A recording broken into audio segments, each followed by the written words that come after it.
ক্ষমতাচ্যুত সাবেক প্রধানমন্ত্রী শেখ হাসিনার বিরুদ্ধে গেল জানুয়ারিতে ৩টি আন্তর্জাতিক বিমানবন্দরের ৪টি উন্নয়ন প্রকল্পে প্রায় ৯০০ কোটি টাকা আত্মসাতের অভিযোগে মামলা করে দুদক।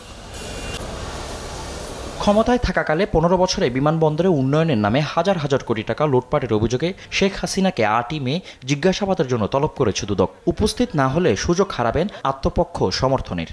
দেশের বিভিন্ন বিমানবন্দরের উন্নয়ন কাজের নামে হাজার হাজার কোটি টাকা লুটপাট এবং আত্মসাতের অভিযোগে সাবেক প্রধানমন্ত্রী জনাব শেখ হাসিনা ব্যক্তিগত শুনানির জন্য আগামীকাল তলব করা হয়েছে। এদিন প্রায় ১,০৮৪ কোটি টাকা সরকারি সার আত্মসাতের অভিযোগে নরসিংদী ২ আসনের সাবেক এমপি কামরুল আশরাফ পটন সহ ৫ জনের বিরুদ্ধে মামলা করেছে সংস্থাটি।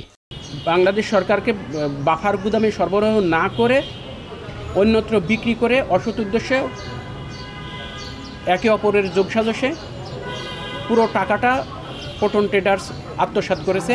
এই অভিযোগে আজকে দুদক একটি মামলা দায়ের করেছে। এদিকে বিভিন্ন অনিয়মের অভিযোগে সারা দেশে ৩৫টি বিআরটি অফিসে একযোগে অভিযান চালায় দুর্নীতি দমন কমিশন। ফজলে আদিত্য, দেশ টিভি, ঢাকা।